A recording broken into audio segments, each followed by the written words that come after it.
All right, so I love creating these little micro lessons every week because they're easy for me to create, and hopefully they're easy for you to digest. We're not talking about an epic solo that you have to sit and try and break down, or a song. This is just some simple concepts. There's about 5 or 6 little concepts we're going to go through in this video that you can apply to your playing right away, and they're not complicated. They're fairly easy to follow along with. We're going to be playing this in a blues in the key of G. And it's a 1-4-5 chord progression in the key of G, but since there's no open strings, you can easily transpose this and play this in any key. So I've got this little composition that we're going to be working towards, very simple. All the concepts are tied up in this composition. If you like tablature for that, I'm going to do my best to break it all down in this video, but if you're a premium member, you will have access to the tablature. You can get that by going to activemelody.com/micro and do a search for ML076.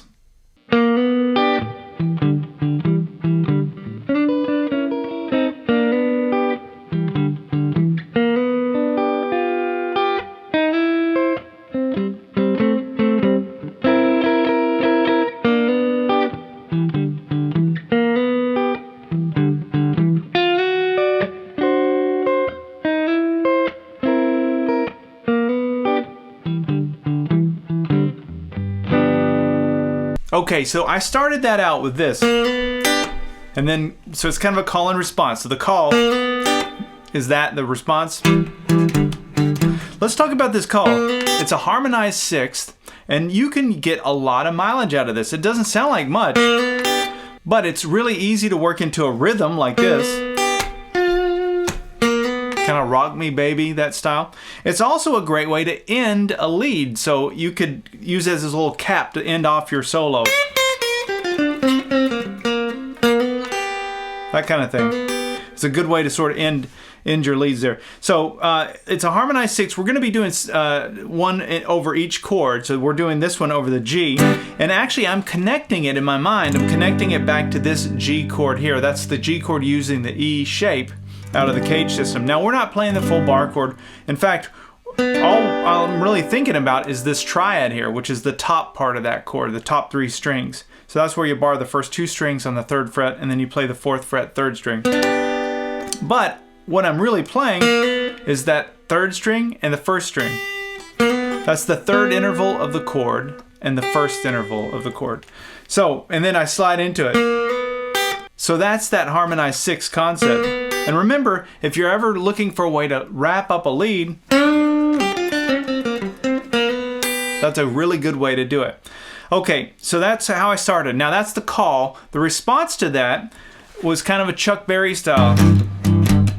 You know, the classic blues rhythm. But I wanted to give you a different version of that than this. This is the way that most people show how to play it. I think it's because that's the way we saw Chuck Berry doing it.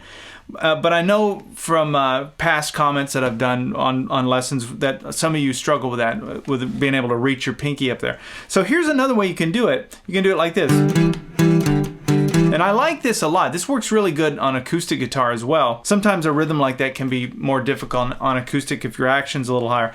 But what I'm doing for this is I'm barring the 5th and the 4th string on the 5th fret. And then I'm coming up here with my pinky, or you can use your ring finger, to the 7th fret 5th string. Just those 2 strings though. You can do this too. You can come up there. But that's really the same 2 notes as this. The only difference is the G note is an octave higher. And the other way to think about this, if you want to connect it back to a chord shape, think of your E chord shape. Now that's our G chord using the E shape, but where these 2 fingers are on that 5th fret, that's part of that chord. So hopefully a light bulb just went off and you go, oh yeah, okay, cool. So I can do the little shuffle now very easily without having to do the massive stretch. All right, so let's back it up from the beginning. We have the call, and then that's the response. Now watch this. That gets us back into the harmonized sixth, but what's going on? So this is just a walk down. A lot of you probably already know this, but somebody might not know this. This is the same as, think of, okay, if this is my G triad up here, I can come up here using that D7 chord shape. Think of your D7 that you learn in first position. Play it up here where you've got your ring finger and your middle finger on the 7th fret. that would be a G7. So G chord, G7. Do whatever you can in your mind to connect those two. And what I do to connect them is I think about, like, if I were to play a G7 using this E shape, but put my pinky up here on the 6th fret, 2nd string, where my pinky would be, that's where I would put my middle or my index finger to create that chord. Because that flat 7 is what gives it that dominant 7 sound. But anyway, what we do for that is we slide into this chord shape and then just walk it down. And then go back to your harmonized 6 that we started with. That's a really good blues turnaround. It's a great way to end a blues song. It's a great way to even begin a blues song. You can go the other way.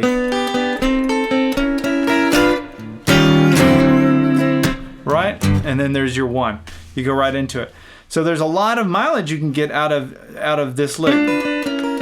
I use it to wrap up a lead a lot of times. It's just sort of a good way to do that. From the beginning.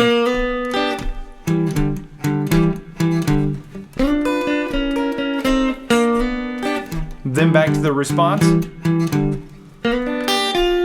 So here's that other concept. What I'm doing is I'm playing that same triad that we started with, but I do a hammer onto that 4th fret 3rd string. So that's 3, 2, 1. And then my pinky comes down here to that 7. That's the thing I just mentioned, that flat 7. 6th fret 2nd string. And that gives me a G7 chord. It's just another way to play a G7. Really thinking about triads. Just let those notes ring out a little bit. So it's...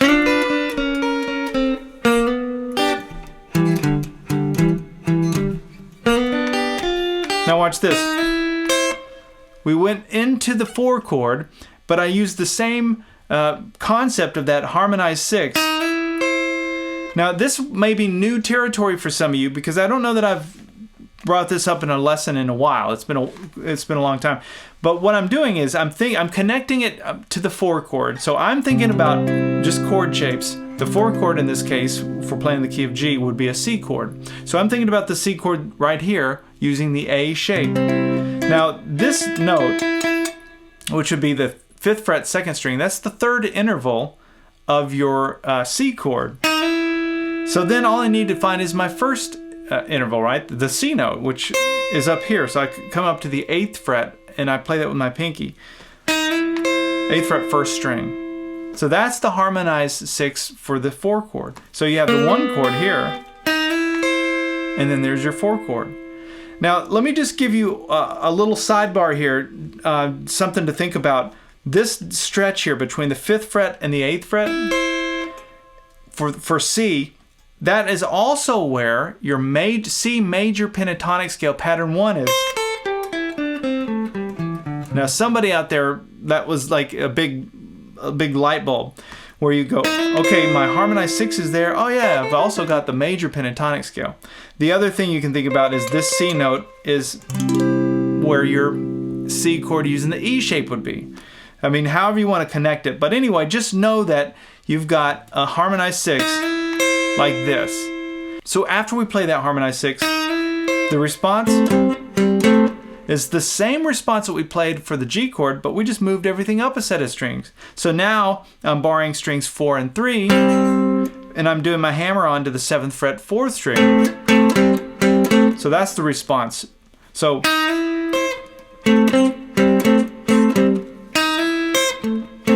right? So it's like that. So from the beginning we have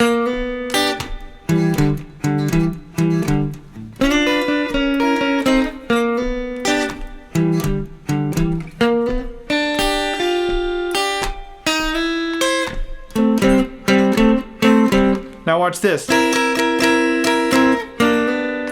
This is, since we're still on that 4 chord, which is our C, that's a C7. So there's your harmonized 6th, and where my index finger is on that 5th fret, I'm just going to go ahead and borrow the first 3 strings, and then I'm going to put my ring finger, is the one I use. You could use your middle finger, but 6th fret 1st string, and that makes that a C7 chord. Think of your A7 chord first position. It's the same shape, but we're just playing it up here. And connect it to your C chord right here using the A shape, right? So C chord, C7. Hopefully that's connecting in your head. So from the 4 chord you have. Then back to your 1.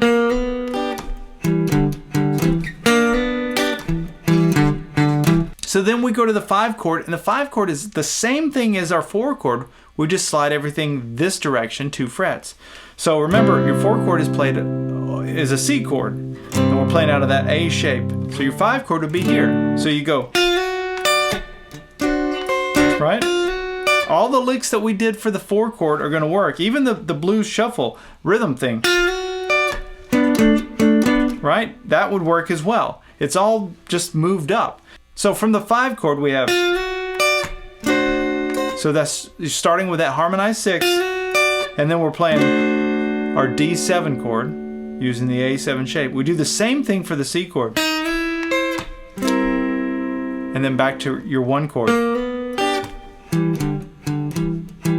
And then I ended it right there. You could go, right? Just end it on a G chord or on a G7.